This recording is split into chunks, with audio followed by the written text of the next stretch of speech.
Elle. Hi. Hey, how's it going? Thanks for joining us. Thanks for having me. Hey, Sarah, how's it going? I'm fine. Oh, clearly my phone, my Siri, responds to me quite well. Well, thanks so much, guys, for taking time out of your day to do this and chat with the Titans Volleyball Association and the athletes. It's always so nice to be able to have such experienced and successful athletes kind of give back and talk to these athletes. So again, thank you so much for taking your time. Okay, Sarah, we'll get you all set up with your mic and audio. So Thanks for having us. How was training this morning? Training was great. So you were there and it was a good little session. Yeah. How'd you like Sorry, it? I'm gonna switch my mic. My headphones aren't working. I'll be back. Yeah, no worries. For those of you guys that don't know, we're kind of all together in LA right now, in a little training bubble, which is amazing. We're very fortunate to have the luxury to be able to do that. I know a lot of you guys are itching to get out there. So hopefully our chat here with Mel and Sarah will give you a feeling of playing, and you guys can kind of just hear their experiences and live through that. But if you guys do have any questions throughout this, feel free to kind of just throw them in the chat. And then at the end, we can kind of go through and see which ones are the most popular that come up the most, and we can kind of go from there. Yeah. Awesome. Wow, it's a big turnout. Yeah, so we have a lot of the Titans Volleyball Association. So I don't know if you're familiar, but Scarborough Titans used to be their own kind of organization. Etobicoke Titans used to be their own organization. And we kind of fused years ago. So I think we covered the most amount of area in Toronto, which is awesome. So we have a variety of so many different athletes, both men and women. And it's a great club. I'm biased because I started there. But yeah. Did you play for Titans? I did. I played for Etobicoke Titans my very first year of volleyball. No way. I was always Aurora Storm. Margaret. Okay, Sarah, we all good? How's your mic? Great. Sorry about that. No, that's okay. No worries.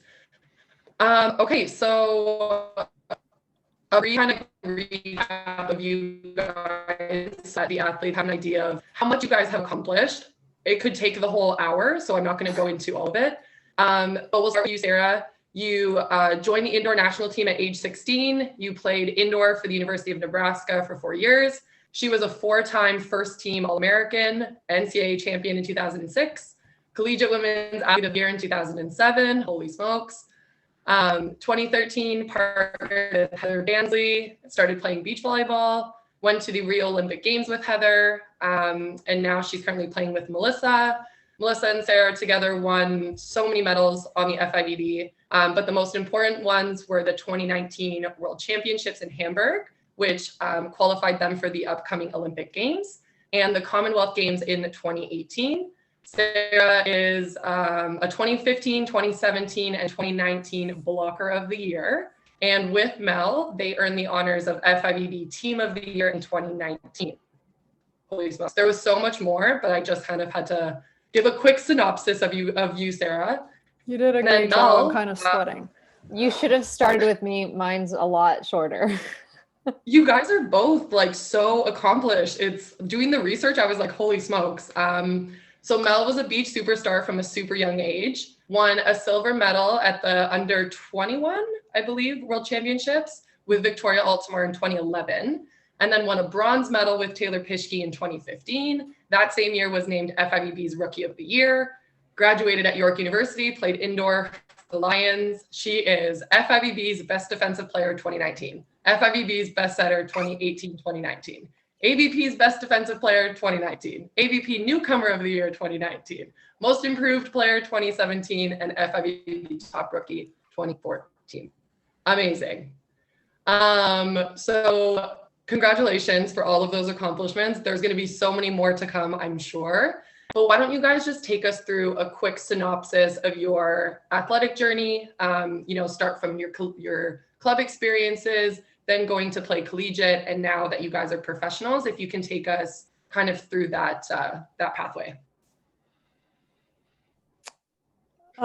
Well, we definitely had opposite paths. I was definitely more traditional, starting on the indoor side and making the switch to beach, whereas Melissa is one of the very rare ones who did the opposite. So I can let her speak to that in a bit. But yeah, for me, indoor was always the goal. It was all I thought about. Beach volleyball was never really on my radar. So I had set goals at a really, really young age to go play in the NCAA and to become a professional volleyball player. I wanted to go to the Olympics with indoor. And so I grew up in Kitchener. I played for the Waterloo Tigers, which everybody switched over to the Preds. So I kind of say that I played for Preds.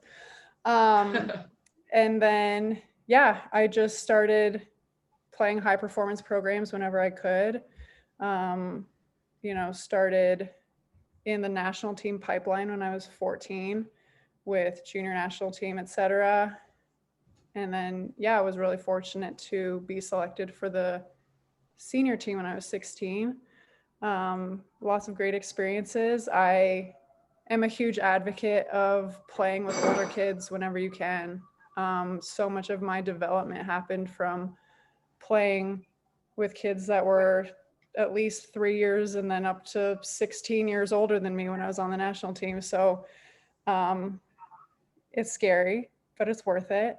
And then, yeah, I went to the States for college and just continued on that path of what I wanted playing professionally. And I mean, beach volleyball happened by accident. I always wanted to go to the Olympics, and I didn't think that it would happen through indoor. So I decided to kind of take matters into my own hands and make the switch. Joke's on me. I thought they were the same sport. They're not. They're really not the same.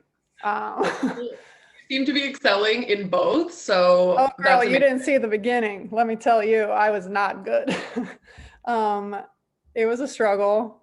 I wanted to stop. I was so bad. I couldn't figure it out. My husband told me I had to see it through. And so thankfully I did. And I guess the rest is history. I stopped playing indoor in 2018 because I believe wholeheartedly in what Melissa and I are doing together. And I wanted to give my whole self into our project and our journey. And so now I'm hanging out with Mel every day, and it's been great. Amazing. Okay, Mel, how about you take us through your kind of experience? Oh, you're muted. Blair, do you mind just unmuting Melissa? Perfect. Okay. Yeah, sure. Like Sarah mentioned, I kind of had a complete opposite journey, and it was kind of the unorthodox route where I started with beach volleyball first.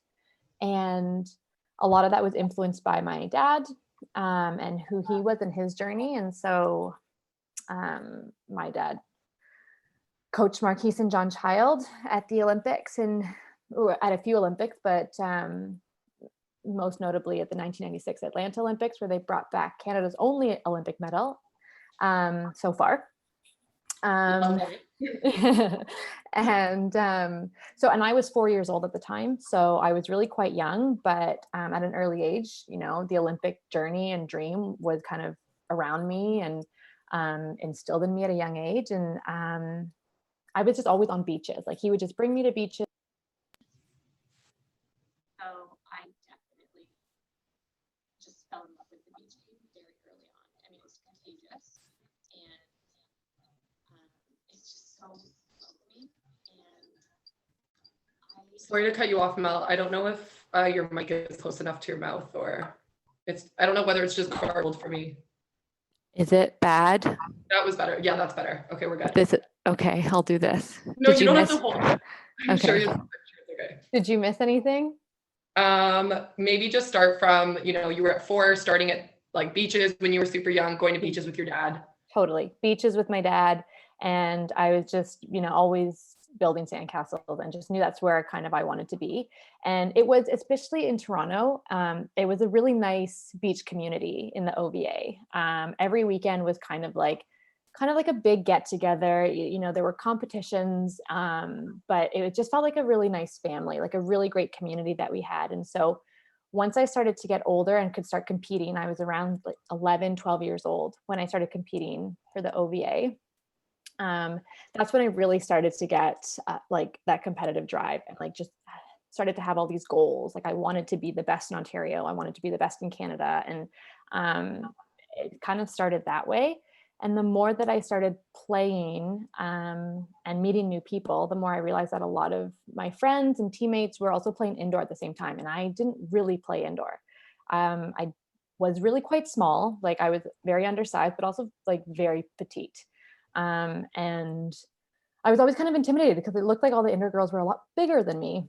But anyways, I just kind of kept going with beach. And then I think I was in grade 9 actually I was in grade 10 when I started playing for my first club team, Aurora Storm. And it was only because all of my other friends at the time were playing indoor, and I felt like I was missing something and like missing out on this good time. So I started to play indoor volleyball, and I started to play club.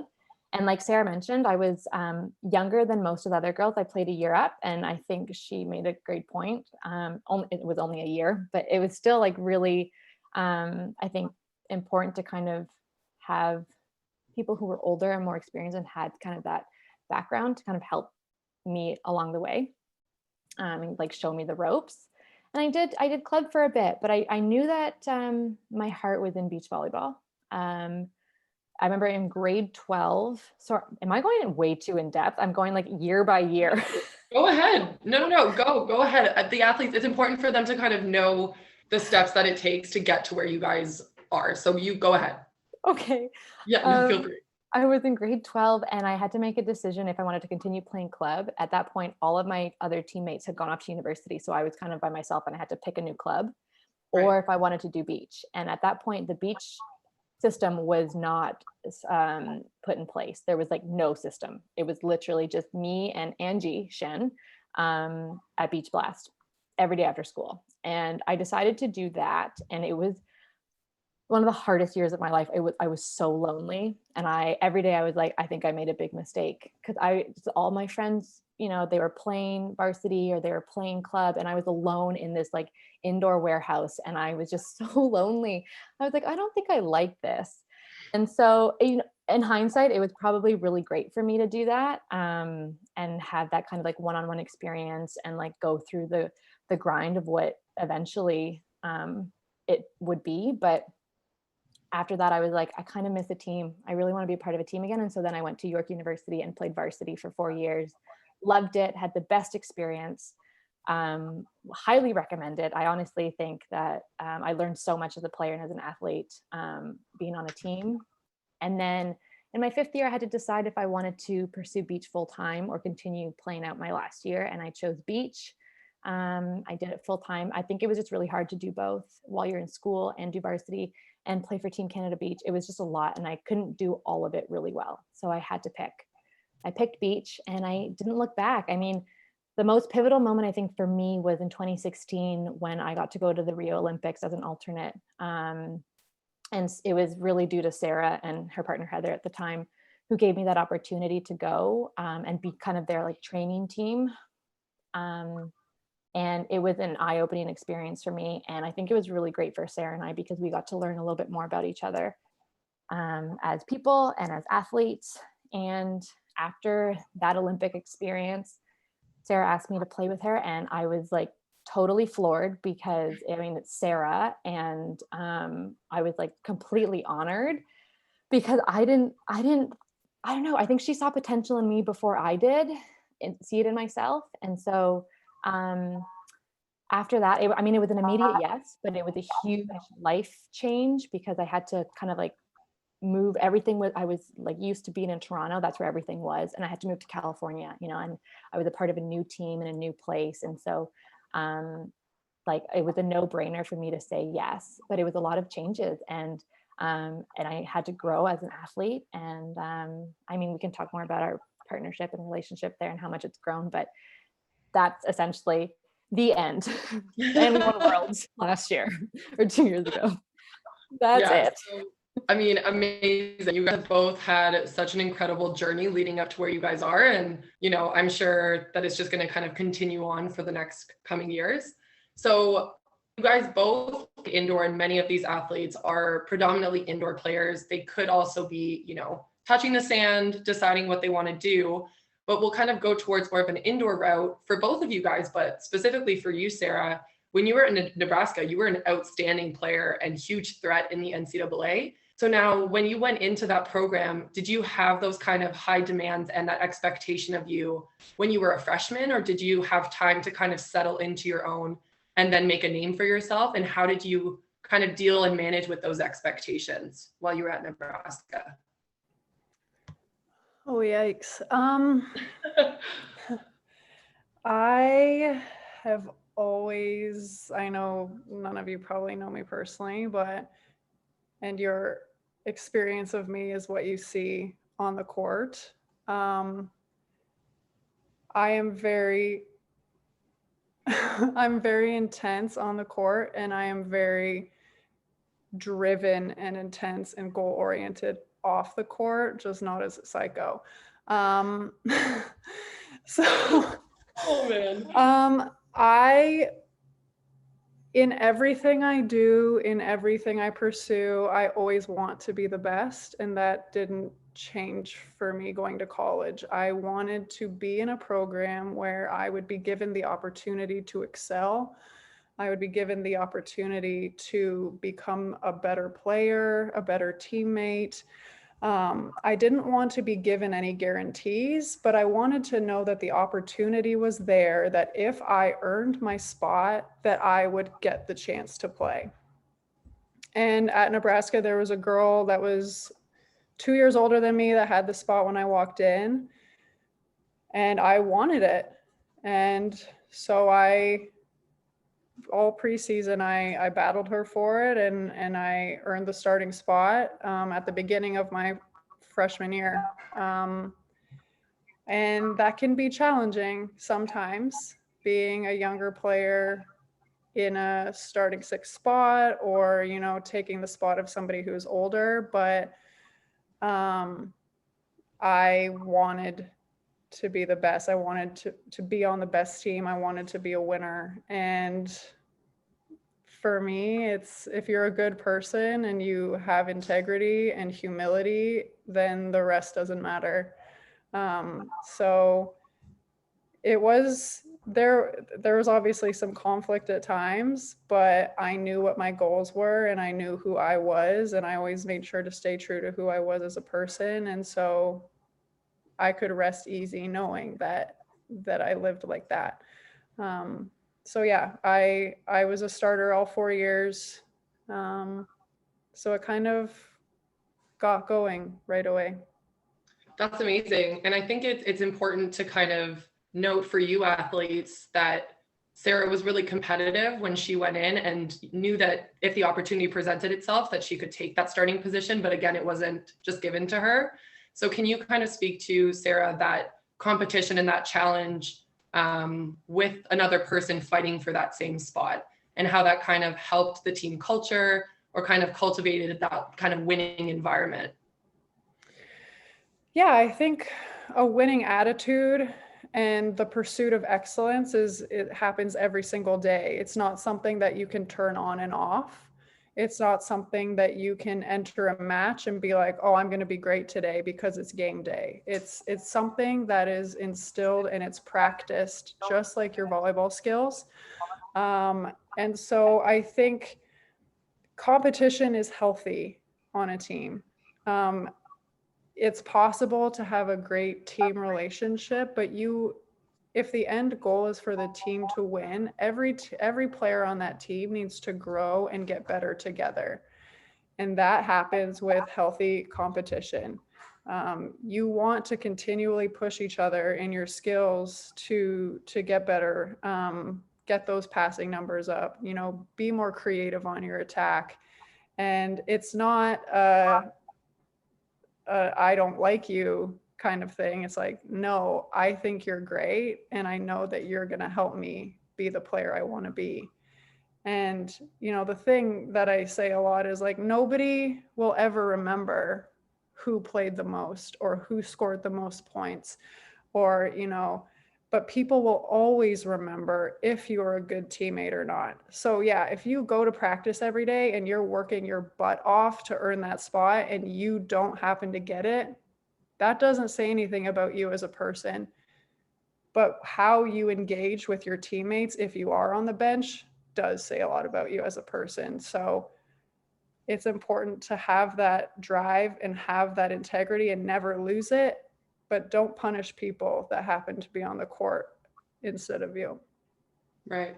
That's great advice. So now you guys are both extremely successful, and right now you guys are the top of the world, ranked number 1. How do you guys continuously strive for that will to get better? You guys are constantly pushing yourselves to get better at this point. How do you stay motivated to do that now that you guys are still at the top?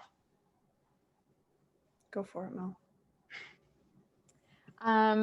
That's a really good question. And to preface that, I think it's actually kind of hard for Sarah and I to like really soak in and acknowledge everything that we've accomplished and done when we're in the moment, because our goals are constantly evolving and like our standards are constantly changing. And so we might accomplish something and then we keep looking forward. And I think that kind of helps keep us like motivated and always kind of goal oriented, and just striving to be the best that we can and really just like reach that full potential, both individually and as a team. It also makes it difficult to like fully be able to appreciate and like celebrate our achievements along the way. So, I mean, I think it's a double-edged sword, but like, I think the motivation comes from being able to like really dig into what we can accomplish, like how much work we can put in and like see that really actualize. And I mean, there's really no better feeling. Winning is amazing. And there's no better feeling than like standing on the podium, but there's also something really, really special about working so hard for something and like sacrificing so much for each other and for ourselves that when it comes to fruition, it makes everything worth it. Like it just makes everything that you've done worth it. And as cliche as it is, like the moments where you're on the podium are beautiful and everything, but it's really trying to cherish the moment and like the journey there. Like, because the day, usually when we're on a tournament, and like the Worlds was a great example of this, when we're in a tournament and in season, we're going from tournament to tournament to tournament. So when you finish something, you're on to the next one already. Like you're already like on to the next one. So after Worlds, we kind of had to forget about that, even though it was like the biggest moment of our careers at that point, and move on to the next tournament and just like have to rechange our mindset and our goals to like keep looking forward. And I think that also keeps us like in line to keep looking forward and motivate us to just keep trying to accomplish. But all we can ask for is that we like produce and train at a gold medal standard. Like we can always play at a gold medal standard, and the other team might be a little bit better than us that day. But if you are happy and satisfied with the performance that you put out there, and they happen to beat you that day, I mean, it sucks, but there's like nothing, like you can't be upset about that. If you don't reach your potential and if you don't like show up that day with all the work that you put in, that's when it becomes a little demoralizing, honestly. Like that's really hard to come to terms with. And I think I didn't answer your question, did I? No, you did. Okay. Yeah, no, you're good. Okay. No, yeah, I love that. I think that it's really important for, people to realize on both sides, whether you win or you lose, like the next day you have to wake up and you have to put your pants on one leg at a time and get on with your stuff. So in that, how do you guys, take losing? How has that kind of evolved for you throughout your careers? Because a lot of people struggle with it when they're younger. It's their whole ego, their whole life is attached to sport. So how have you evolved through that in your careers? I think we have different approaches to it, Sarah and I. It looks like it. It looks like you guys, just based on your facial expressions right now. What Sarah's doing. Oh man. Go for I it. think, I think mine also has kind of evolved, but I think for me, I have always tried to at least like look on the bright side and just like take the good from what I can from that game. And like sometimes it's really hard because sometimes there are some games where there's not a lot of good to look for. Like it's just not a lot. Sometimes you have like really bad games and you can't explain it and there's nothing you can, there's always something, but that's kind of like what I have always tried to do is just like put things into perspective. A loss doesn't define who I am. A loss doesn't change the fact that I'm still loved, that I still have a great team, a great support system, a great family back home that will still, show up and love me and support me. And like, I'm still a great person and I can still play this game. It just gives me an opportunity to reflect and be like, okay, wow, I need to get better in this area. And that's really kind of how I try and deal with losses. And to be fair, like Sarah and I have had some serious losses in our partnership together, like some serious moments in games where it's super uncharacteristic and just terrible. And those were the defining moments, I think, in our partnership, where after that, it like kicked us into high gear. And the next time we were on the court, it was like a completely different team. Like it's those failures where you feel like you're like rock bottom. That's when you learn from, that's where you grow the most. I swear. It's like the worst feeling ever. But every time we look back at our worst losses, we look and see, oh, that led to this win or that led to this moment. And it's like, that's what I try and look for. It's like, okay, this is a good thing. It's a lesson. We're going to get better from this, I swear. And so that's kind of how I try and frame it. Good. I think that's like every coach's dream is to have their athletes be like, look on the bright side. It's all going to be okay. So it's awesome that you've learned to kind of do that throughout your career because that's really, really hard to be able to do. I do also want to say that there's like a fine line between looking on the bright side and just like, yes, exactly. And just like not really taking the lessons and just like moving beyond it and just like completely forgetting about it or just like not caring. Those are different things. Right. How about you, Sarah? How has it evolved for you throughout your career? Oh dear. It has been being old like I am. Sorry for any parents out there. You gain a lot of perspective. And when I was young, the terrible thing is I have a really great memory, so I can remember like every single play of a game. And like shockingly, I only like to remember the bad ones. So when I was young, I would be absolutely devastated after a game. Tears. I'm terrible. I remember this play that I hit the ball out. If I hadn't hit it out, maybe we would have won. Just like complete spiral. And I think I used to put so much of my self-worth into how I performed on the volleyball court. And they are not the same. Volleyball is something I do. It's something I love. It's something I'm good at, but it's not who I am. And I am not a good or bad person based on if I play great or poorly. And I definitely was on that trajectory when I was in high school, even in college, into my 20s, even, not gonna lie to you. As I've gotten older and I have lived a little more, I've realized that, there are certain things that are in my control and there are certain things that aren't. And at the end of the game, if I know that I gave a maximal effort in the things that I can control, and those are things like my preparation, my communication, my effort, my attitude, if I gave everything I could in those things, then I gave everything I could. It is what it is. Like Melissa said, there are lessons to be learned in both wins and losses, but it doesn't mean I'm a bad player if I lose a game.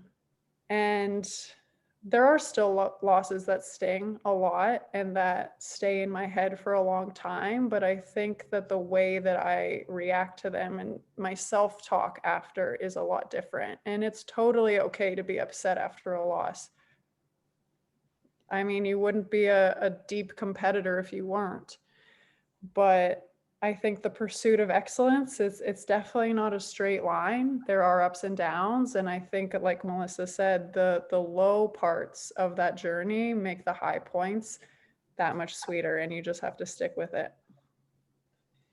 I love that. So now if we can kind of speak on a little bit of like balance for you guys. So especially for high school athletes, it's hard to kind of compartmentalize your giving your full effort to sport and sacrificing some of the social aspect, also balancing school and all of the other variables that come with being, a young adult. How did you guys kind of manage that when you were growing up, and how do you guys still manage that now? Because that also plays a part into, solely basing yourself as an athlete and identifying yourself only as that. And that's where I think you can kind of spiral into something negative if your whole identity is just as an athlete. So if you guys can kind of speak on the importance of balance for these athletes. I think for me, I am a huge introvert. So for me, relaxing doesn't mean like going out with my friends all the time, or sometimes relaxing for me is like reading a book, or like I gain energy by being alone or quiet, and that's okay. Like not everybody needs to be around people. So I think understanding who you are and how you gain energy is really important. But I think prioritizing and understanding the things that are important in your life and ranking them like in order of importance. Like, so for example, when I was in high school, my list of priorities were my school, my volleyball, and then my friends. I didn't see my friends a lot. And that, for me, that was okay because I wanted to be the best student I could be. I had huge goals in volleyball, and both of those things brought me immense joy. So I didn't necessarily feel like I was missing out because I didn't see my friends except at school. So I knew what my important things in my life were, and I made sure to get them done in that order. If there was a conflict between volleyball and school, I was studying. If there was a conflict between volleyball and going out with my friends, I was always going to choose volleyball. So I think you really have to decide what's important to you in your life and be honest with yourself about it, because that will help you make those decisions. And yeah, balance is great, but at the same time, if something's making you really happy, stick with it. Like, you don't have to go to a party because your friends are there when you would really rather be doing anything else. That's okay. Right. So yeah, prioritization for me. Yeah, I think the being honest with yourself part is really important, because I think a lot of youth athletes can kind of get pressured or trapped into thinking that this is what they should be doing to find balance, that they have to be socializing. And again, everyone kind of finds that way of motivating themselves or finding that relaxation mode in different ways. So that's a very, very good point. How about you, Mel? Anything you would kind of add on to that? Yeah, I mean, she makes such great points. Like, it is about prioritization and just kind of like alignment with your goals and being honest with yourself. Like identity, you mentioned identity, Soph, and I, like, throughout high school, I was always known as like the volleyball girl. I wasn't like the best athlete. Like I never got like athlete of the year. I wasn't on a bunch of different teams, which is one of my biggest regrets, but I was always the volleyball girl. And that was kind of an identity that was like placed on me at an early age. And I embraced it and accepted it. But throughout high school, I missed out on a lot in terms of social life, like a lot. I never went out with them after school because I had to run off to practice. My weekends, I had tournaments, and I was just busy, and to a point where like I stopped getting invited to like functions and social events. And that was really hard for me to swallow because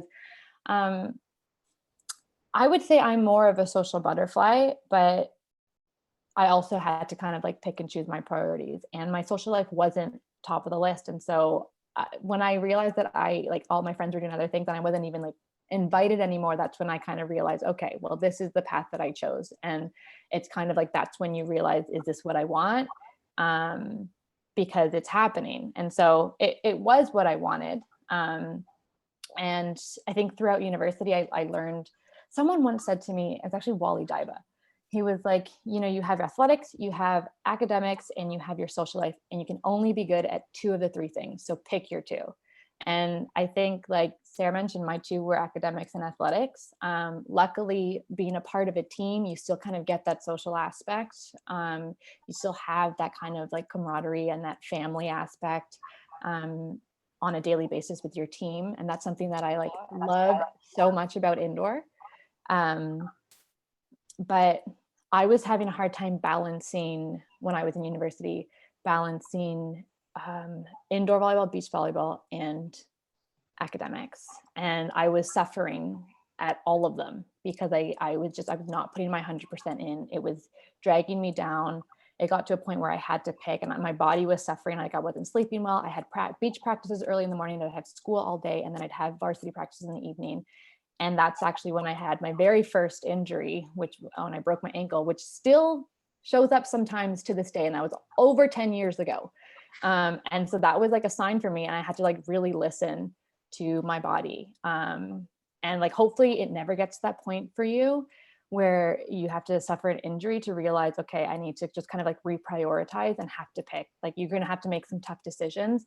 None of this journey is easy. There are like never easy choices. You're going to have to be uncomfortable at times and make hard decisions. And that was one of them for me. And so I think just like listen to your body, listen to yourself, and being honest with yourself will allow you to prioritize easier and like have alignment with those goals. I knew from very early on that beach volleyball was my goal. And so I had to let indoor go, which was not easy, but yeah, those are honestly some of the toughest decisions, and you all, I'm sure, are going to experience those at some point in your life. So just be as honest as you can.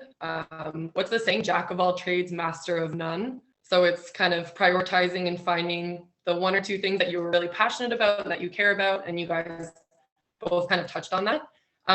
So you guys are completely in sync with that. Let's get into a little bit of partnership. So you guys have been on so many teams, dealt with so many partnerships. For those of you guys who are not familiar with beach volleyball, we compare it often to a marriage because you spend so much time with the same person, you travel around the world with them. So if you guys can kind of touch on what you personally feel for yourself as a good partner, what you look for in a partner, and then if you can touch on a little bit about a team dynamic, whether that's with your current beach team, you know, including your coaches, or if you want to dive into your indoor team, feel free. Okay, just spark note that for me again. So what we look for in a partner. Yeah, it doesn't have to be anything super specific, just what you find beneficial in a partner, what you look for, and just talk about like team dynamics and partnerships. Okay. So for me, I don't think I actually knew what I needed or wanted in a partner. And I think those were maybe 2 different things, what I needed and what I wanted, until I met Sarah. And and I think, like, again, she did see potential in me, I think, before I did, and she took a chance on me. And so she really raised my level pretty quickly.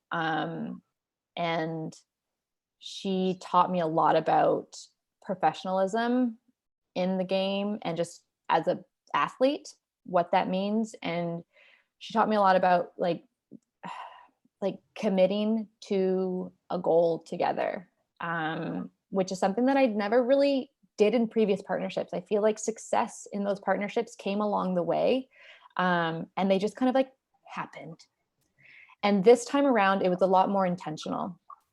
And it wasn't just like by fluke, it was by design. And that was, I think, something that I didn't realize, not that was possible, but like how much work goes into setting a goal and like working towards a goal in a team.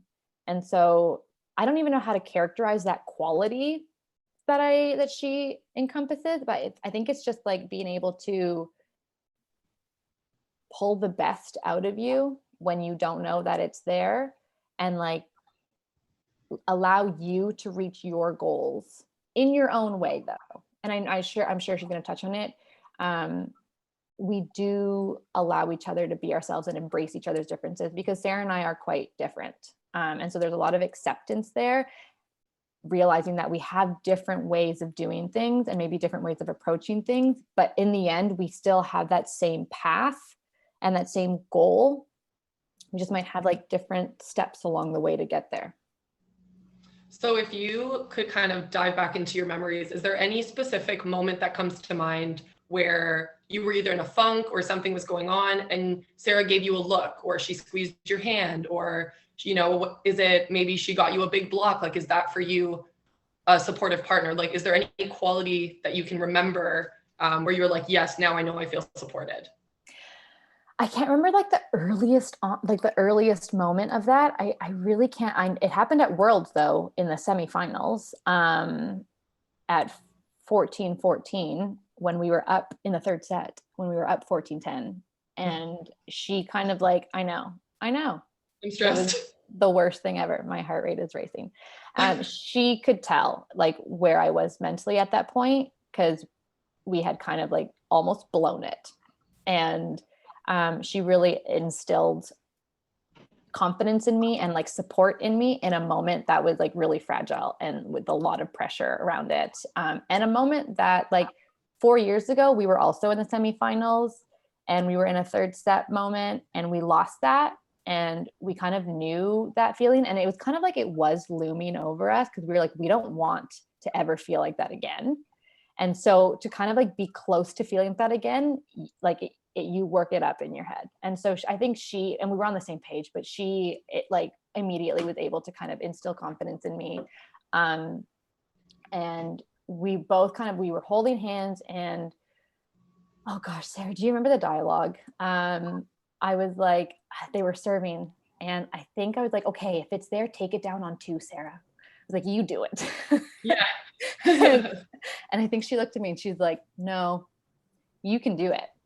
And just by like her even saying that was like, wow, she thinks I can do it. and that was really powerful. And I actually can't remember if I did it, but I think you did. You ended up winning the tournament, so I think you were good. Yeah. But she also always comes through with like clutch blocks in certain moments. Like both the semifinals and the finals were won on blocks by Sarah. So even just that like always instills confidence in me. But that was probably a big moment for me. But I feel like we've had earlier ones too. But that was a big one. I'm sure that there are, but yeah, that was a great example. No, that's awesome. I know there's a lot of times where we as coaches talk about supporting your teammates, and a lot of people just kind of come up with their own ideas of how this person is going to feel supported without having those conversations. So I'm sure there's been ample amount of times that you guys were like, if this is what's happening, like I need you to look at me and be like, you can do this. Or that verbal or that eye contact or whatever it happens to be to feel supported. And clearly it worked out in that moment for you. Yeah. Sarah, how about you? Anything you want to dive into in terms of like what you feel like is a good quality partner? I mean, I know Melissa has said that I took a chance on her. That's false. I had been watching her for a while and I knew that she had what it takes. So I did not view that question as a risk on my part. Turns out I proved everybody right, because she's the best. You're looking good. Anyways, I think a big thing is that just because somebody might not express themselves the same way that you do doesn't mean that they don't want it as much or that they are not working just as hard. And, as Melissa said, we are very opposite. I am very stoic and calm and intense when I need to be. And Melissa is more bubbly and smiley, and like a past version of Sarah would probably look at Melissa and say, does she care? And it's like, no, Melissa cares a lot. Melissa cares more than you know. And just because that she doesn't express it in the same way I do, or that she might smile in a moment of doubt, does not mean that she is not giving everything she has. So I think don't expect your teammates to react or communicate in the same way you do. I think the important thing is you really need to know your partner or your teammate. You need to know, how they receive feedback, what different like body language or tones of voice can do to them. And really taking the time to understand that makes the rest so much easier. Melissa has allowed me to smile on the court, which I never thought that I would do, and I am able to turn to her in a moment when I'm not playing well and ask for help. And I think that vulnerability is a huge thing about being on a team, is you need to be able to look at the people that you're on the court with and ask them for help and understand that that is not you being weak. That is you asking your teammates to step up because you believe in them. And to be able to give that back to your teammates when they ask you for that support is like the definition of a team. And I think that, going back 4 years ago when Melissa and I started to where we are now, that is the biggest part, is just like we have taken the time to understand who we are as people, and we trust each other implicitly, and we respect each other's differences. We know that even if the communication might look different, that it all is coming from a place of love and caring, and that we have the same goal.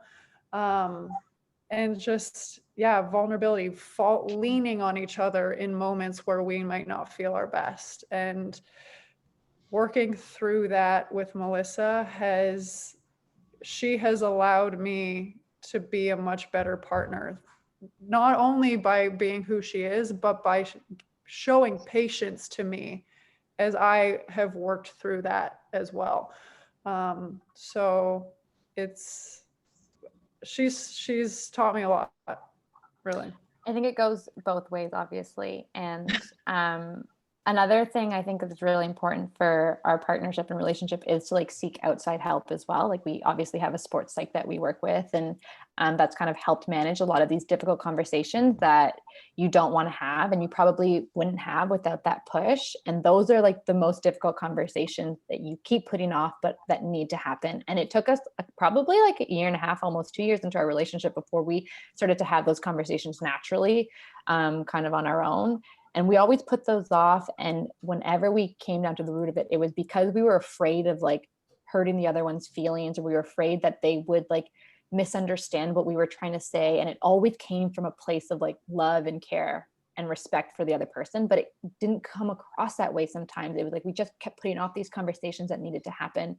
And then when we had them, we're like, oh my God, it was just a love fest. Like we were doing it because, oh, I didn't want to hurt your feelings. No, I didn't want to hurt your feelings. And it's like, well, we just need to just talk about it. So it's like those conversations that you're dreading, when you have them, man, there's so much, life just gets better in all facets. So you guys have an outstanding support team that you guys have created, and I'm sure handpicked yourself because it is such an important part of volleyball and about athletics. But you guys have such an incredible lineage of volleyball family of, brothers and fathers and everybody who's been playing volleyball. So how did you guys decide to stick with volleyball, knowing that it was something you were passionate about and not just something that you did because you felt like you had to because your family kind of brought you up in this volleyball world?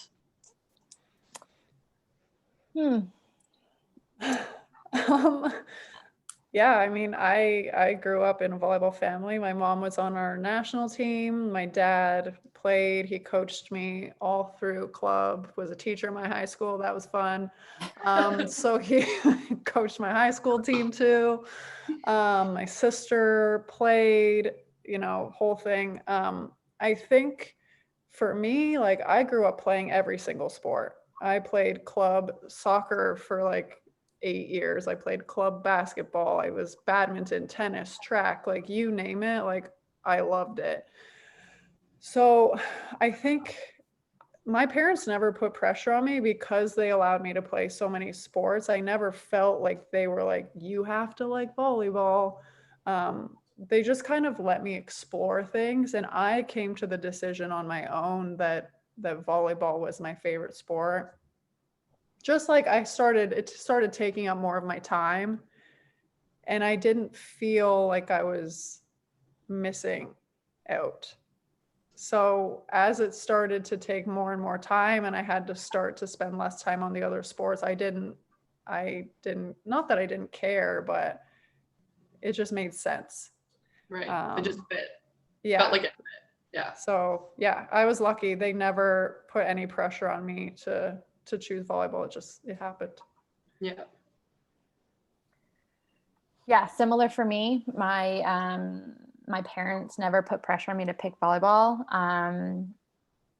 And my mom actually tried to get me to go into dancing. That never took over. I was terrible at it. And I think I just gravitated towards volleyball, beach volleyball specifically, because for lack of a better word, it was fun. Like it was just a good time when I was younger on the weekend, like being at Ashbridges Bay with like a bunch of different people. And it was music's going. It was just such an inviting environment that I just wanted to like be around it more often. I dabbled in some sports too when I was younger. I was the fastest girl in Toronto in grade 5. Yes, thank you. Yeah. Put that on her highlight tape. I have the ribbon still. Yeah. And so, yeah, I dabbled in other sports, but like nothing really compared to the volleyball family that we had. And also not to get like super deep or anything, but the older that I got, my parents divorced when I was quite young. And I found that volleyball was a way that like brought the family together. Like they'd come watch my games and like the whole family would come watch. And it was just like a nice celebration for everyone to enjoy, like watch me play at the beach. It was just a good time. Like it's just fun. And there was no pressure ever until, I started to put it on myself. And that's kind of when it came. I was like, well, I wanted to do better. And then my dad became my very first coach, and I'm sure Sarah can relate. And that kind of changed the dynamics a little bit. But from young ages, there was no pressure put on by parents, which is a good way to go. Amazing. If you guys hadn't gathered, Mel is definitely a social butterfly. You can just tell from all of the things that she's been saying, the way that she says things, and it's amazing. And you are a good dancer. Give yourself some credit. Oh my God, I cannot follow choreography for the life of me, but thank you. I can move my hips. Okay. We'll have to do some sort of like choreographed Zoom. Yeah. Something. Zumba, yeah. Okay, so we're going to go into some questions just so we don't go too far over time. A lot of the questions are based on you guys balancing both school and volleyball. So can you guys touch on whether you used, resources outside of school or within your school programs? Actually, fun fact, Mel just went back to school. So I'm sure, Mel, you can kind of touch on that as well. But you guys feel free to kind of talk about that. Yeah, Sarah and I both are actually in school. Sarah's finishing the certificate and I'm just starting the business certificate. So yeah, we can both speak to that. But balancing school and volleyball was always tough. I mean, Sarah probably had a different experience because the NCAA, I think and you too, Soph, you played it too. I think had like a little bit more of like an intense situation going on. I wasn't like, I didn't find the best routine until later. And like, I wish I could do school again because now I'm like, I've got it down pat. But back then it took some trial and error. Like I could never read on buses because I always got motion sickness. So I couldn't use that time to like go to tournaments to like read on the buses, but all my other teammates could, but I couldn't. And so like I had to find different ways and I had to get creative.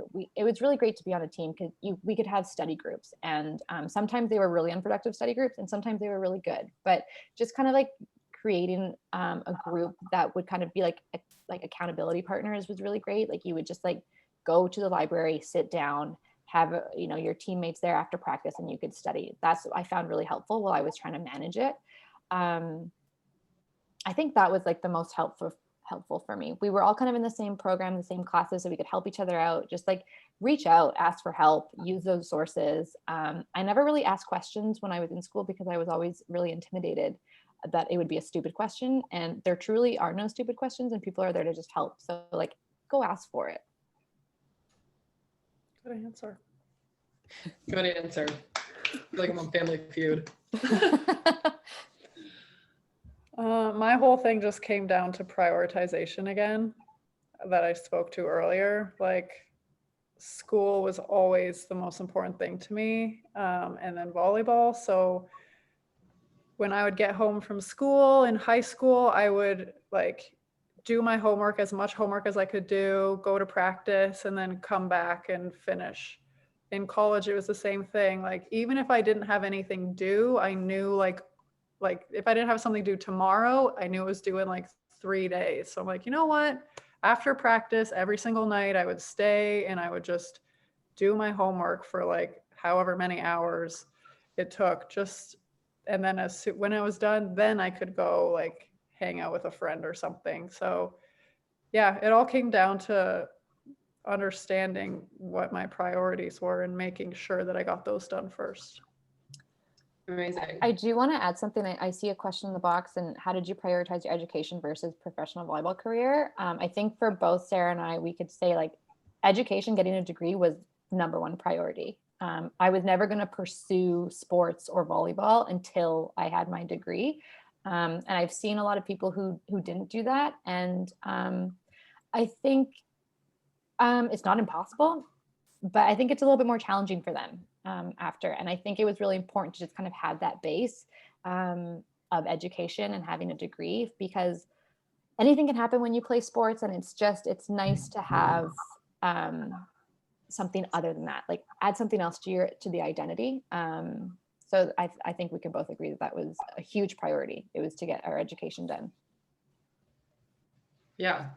Okay, we'll jump on to the next question. So for Olympic players, what's the ratio of skill, physical, mental, team training? How does it differ now from a non-Olympic year? Does it differ? Is there something specific you guys are working on right now? Is it mental? Is it physical? Is it skill specific? Interesting. I think the answer to this would have been different before COVID. Yeah, true. I mean, I like to say that at this level, like at the top level, like everyone can play volleyball, everyone's got the skills, everyone's physically fit for the most part. And it comes down to like the intangibles, like the mental skills and the partnership, I think is like numero uno. I think you see that a lot in successful teams. There are very few teams that can like be successful and not have a great partnership and relationship, but investing in the relationship, I think, is number one.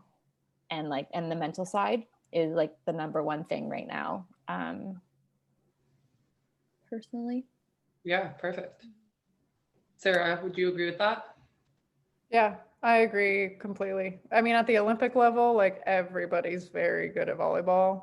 So like Mel said, it comes down to the other things. I think as a younger athlete, you're still developing your skills. And I think a really big thing is to like really building a foundation of strength and like good, healthy habits. And that is like recovery and like doing your shoulder exercises and do them. I know they're so boring and it's like, you're like, I don't need this. Trust me. Do them. You guys, when you're playing every single day of your life, you're going to wish that you did those shoulder exercises.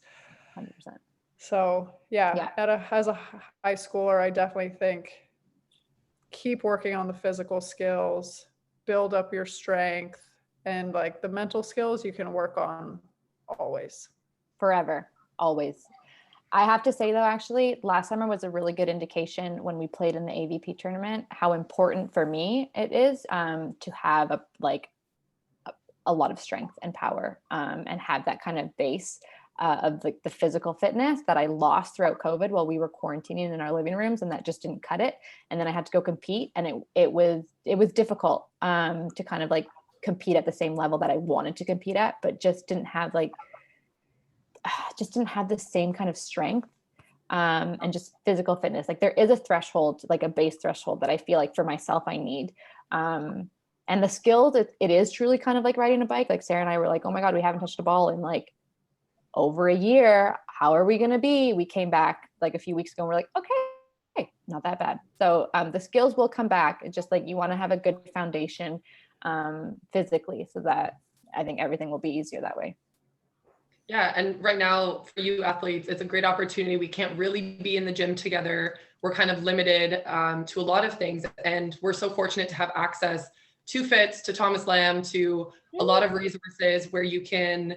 Yeah, Melissa is. I was there. Yeah, I was a Fits athlete. You can attest to their programming. So if you feel like you're not doing anything, there's always something you can be doing, and strength and conditioning and video and mental training, all stuff that you can do from the comfort of your living room.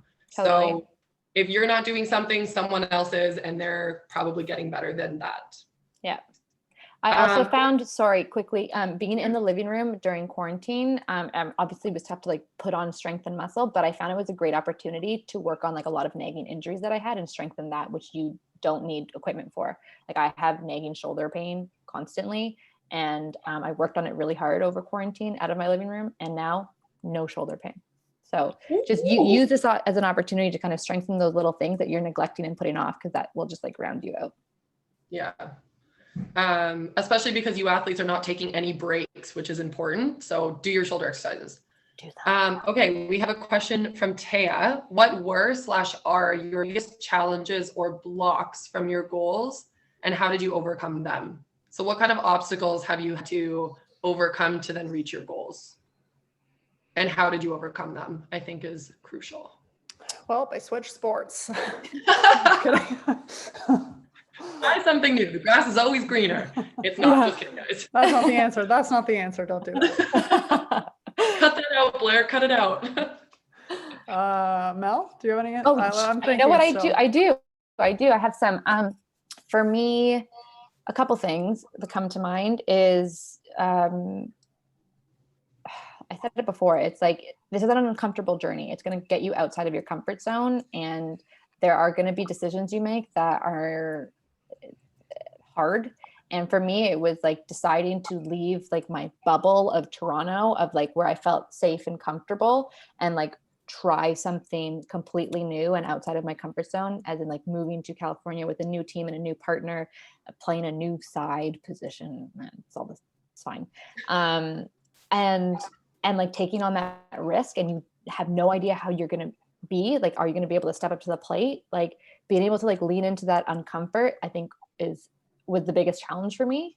And there was a lot that helped me get over that. Obviously, like teammate and team helped me. But that was hard. That was hard for me for sure.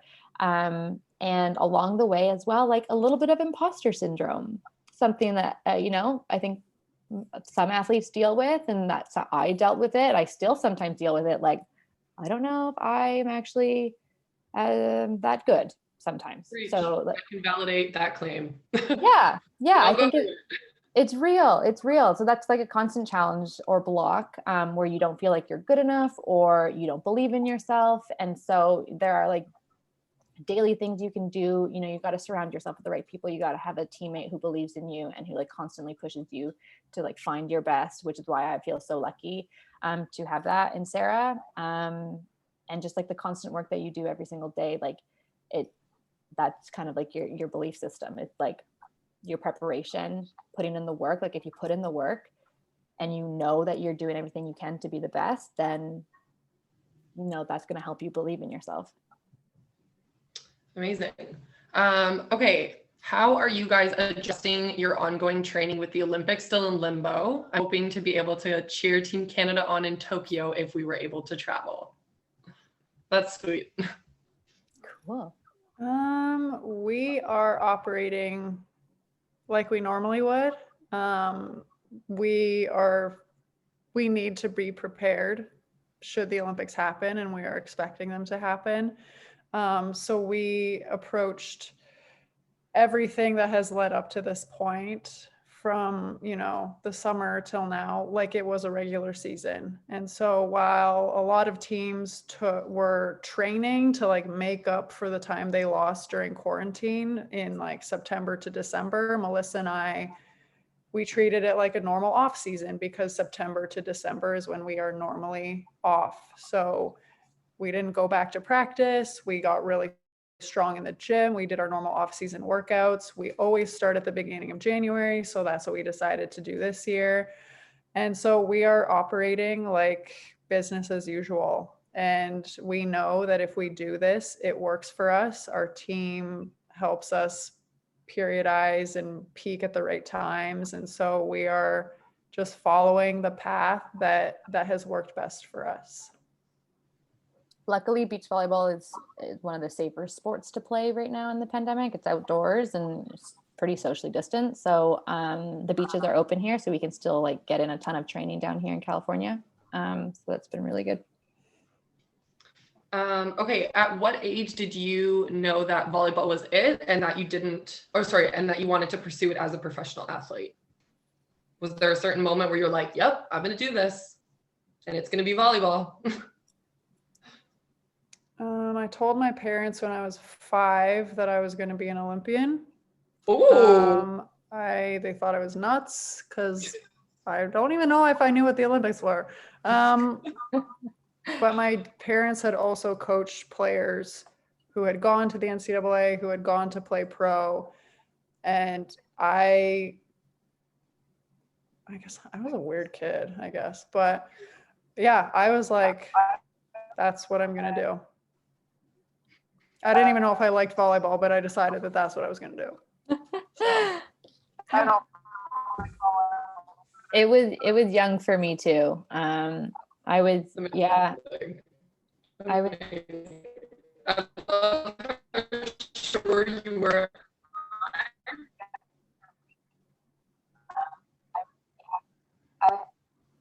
Is it just me? Oh, did I just cut out? Sorry. Okay, I thought I was cutting out. Okay, yeah, you cut out a little bit. I think it was me. Okay. No. Yeah, it was young. It was young for me too. You know, like again, I was 4 when my dad brought back an Olympic medal with his team, and so just kind of understanding the gravity behind that, which I don't actually think I did. I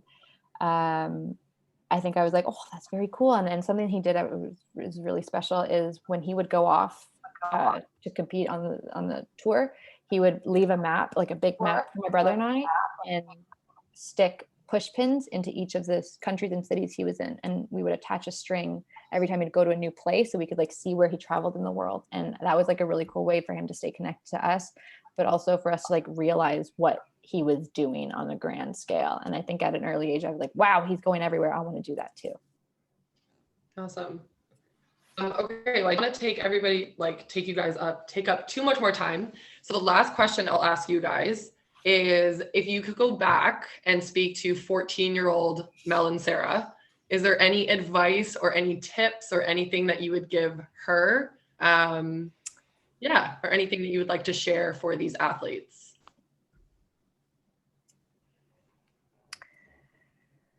Sure. Yeah.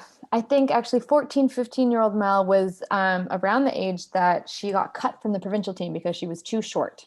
I was actually told a few times that I was too short for international volleyball by our provincial teams, international teams at the time. And I'm really glad that I didn't listen to them, because then I wouldn't be here. And I think it was really important for me to kind of like prove it to myself, and not really for them. Like I didn't want to do it for them, but like to myself that I could do it. And just finding ways around what their definition of success was and what you needed to be a successful athlete, and kind of like creating a new definition was important to me. So I would tell her, good job on not listening to them. Don't let people determine your success. Yeah. And you are definitely proving them all wrong right now. So good for you. I would probably say, no matter how scary it might be, like take every opportunity that comes your way. When I was young, I hated being away from home. I hated sleeping somewhere else. I was a huge homebody. I did not want to leave home. And as I progressed, I started to get invited to like national team camps and stuff. And I would call home crying because I hated it and I didn't want to be there. And I couldn't relate to the girls on the team because they were so much older than me. And I, I was in Winnipeg and just, I wanted to escape. And so I would call home crying, asking to come home. And my dad would be like, is this going to help you reach your goal?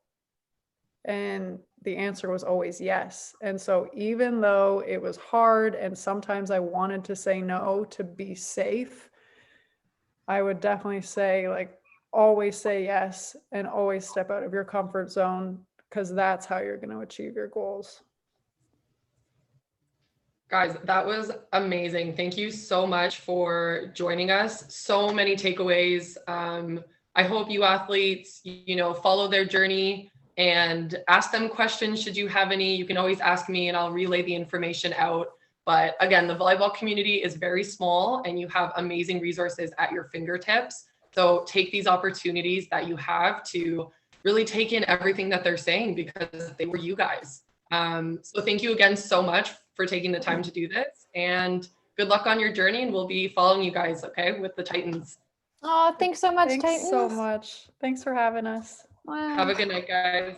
You too. Yeah. Bye.